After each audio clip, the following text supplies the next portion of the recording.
दोस्तों आज हम आपको बताने वाले हैं पर्सनल फाइनेंस क्या होता है और इसको सीखना क्यों ज़रूरी है। दोस्तों यदि आप अपने पैसे को सही तरीके से मैनेज करना चाहते हो तो आपको पर्सनल फाइनेंस को ज़रूर सीखना चाहिए।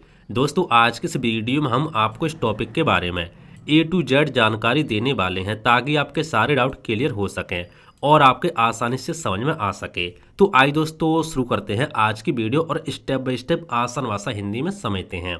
दोस्तों सबसे पहले समझते हैं पर्सनल फाइनेंस होता क्या है, किसको बोलते हैं हम पर्सनल फाइनेंस, क्योंकि बहुत सारे हमारे नए बहन भाई होंगे जिनको नहीं पता होगा। ठीक है, तो देखो पर्सनल फाइनेंस का मतलब होता है अपने पैसे को सही तरह से कमाना, बचाना, खर्च करना, निवेश करना और भविष्य के लिए प्लान करना। यदि इसको आसान भाषा में कहा जाए तो अपने पैसे का पूरा कंट्रोल रखना ही पर्सनल फाइनेंस कहलाता है। तो आपके समझ में आ गया होगा पर्सनल फाइनेंस होता क्या है। ठीक है, अब दोस्तों इसमें कौन कौन सी चीज़ें आती है वो समझते हैं। देखो पर्सनल फाइनेंस में आपकी इनकम आती है, आपकी कमाई की, एक्सपेंस जो आपके खर्चे होते हैं वो आते हैं, सेविंग बचत आती है, इन्वेस्टमेंट निवेश आता है, इंश्योरेंस सुरक्षा आती है, टैक्स आता है आपका, और फाइनेंशियल गोल आते हैं, यानी आपके भविष्य के लिए आप गोल बनाते हो, लक्ष्य बनाते हो, वो भी आते हैं। तो पर्सनल फाइनेंस के अंदर ये सारी चीज़ें आती हैं। अब दोस्तों समझते हैं पर्सनल फाइनेंस को कैसे मैनेज करें स्टेप बाय स्टेप। तो देखो मैं आपको कुछ पॉइंट बाय पॉइंट बताऊंगा, वो आपको आसान भाषा में समझाऊंगा। ठीक है, और आपको आसानी से समझ में आ जाएंगे। नंबर 1, सबसे पहले बात करते हैं अपनी इनकम और खर्च को ट्रैक करें। देखो जो भी आप पैसे कमाते हो और उस पैसे को जो भी आप खर्च करते हो, आपको क्या करना है, हर महीने कितना पैसा आता है और कहाँ खर्च होता है ये लिख कर रखें। इससे पता चलेगा कहाँ फालतू खर्च हो रहा है। ठीक है, एक डायरी, नोट्स या मोबाइल के एप्लीकेशन बहुत सारे होते हैं, आप उसमें लिख सकते हैं। इससे क्या होगा, आपको पता चलता रहेगा आपका पैसा कितना आ रहा है, कहाँ पर खर्च हो रहा है। यदि कोई यहाँ पे फालतू खर्चा होता है तो आप उसको यहाँ पे रोक भी सकते हैं। तो इससे क्या होगा, आपका पैसा यहाँ पे बचेगा ही। तो ये चीज़ें आपको जरूर करनी है। नंबर 2 दोस्तों, आपको बजट बनाना है। बजट क्या होता है, 50-30-20। ये जो बजट है ना, ये काफ़ी पॉपुलर, इसके ऊपर हमने एक प्रॉपर वीडियो बना के रखी, आप चाहे तो इसको जाके देख सकते हैं। ठीक है, देखो जब भी आपकी महीने की सैलरी आती है तो आपको क्या करना है, अपनी सैलरी को 3 हिस्सों में बांट लेना है। कितने हिस्सों में, 3 हिस्सों में। कैसे कैसे बांटेंगे, 50% आपको पैसा निकालना है, 30% निकालना और 20% निकालना है। देखो क्या करना है, 50% जो आप पैसा निकालेंगे वो ज़रूरतें होंगी जिनको टाला नहीं जा सकता। जैसे आपका घर का रेंट हो सकता है, राशन पानी हो सकता है, किसी का बिल हो सकता है, बहुत सारी चीज़ होती है, इसको टाला नहीं जा सकता। ठीक है, आपको यानी कि खर्चों के लिए अपना जो 50% पैसा है ज़रूरतों के लिए वो आपको निकालना है। अब जो आपको 30% आप पैसा निकाले वो आपको निकालना इच्छा है, मनोरंजन। ठीक है, जो जरूरी नहीं है, जिनको आप टाल तो सकते हैं लेकिन आपका मन है, आप रोबोट तो है नहीं है, इंसान है, तो शौक मौज करने का हर इंसान का मन होता है। तो आपको 30% पैसा अपनी शौक मौज के लिए निकालना। जैसे आपको शॉपिंग करनी है, कहीं घूमना है, ठीक है, बहुत सारी चीज़ होती है, मोबाइल बदलना है, बहुत सारी चीज़ हो जाती है। तो 30% पैसा आप उनके लिए यहाँ पे निकाल सकते हैं। अब जो आपका 20% पैसा है, ठीक है, आपका 20% जो पैसा है वो आपको क्या करना है, वो आपको बचत और निवेश के लिए निकालना है।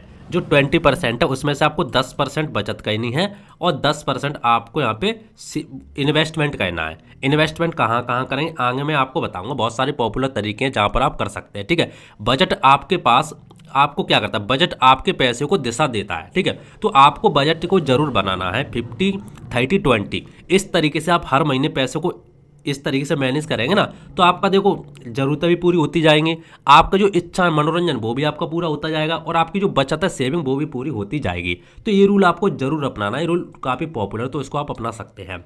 नंबर 3, इमरजेंसी फंड जरूर बनाएं। जी हाँ दोस्तों, इसको तो आपको जरूर बनाना चाहिए। कैसे बना सकते हैं, मैंने क्या बोला, जो आप पैसा निकालेंगे 20%, जिसमें से 20% बचत और 20% निवेश, सॉरी यहाँ पे 10% बचत 10% निवेश। ठीक है, तो आपका यहाँ पे 20% हो जाएगा। तो जो आप यहाँ पे 20% पैसा निकालते हैं वो आपको इमरजेंसी फंड में डालना है। तो इससे आपका हर महीने का इमरजेंसी फंड भी यहाँ पे बन जाएगा।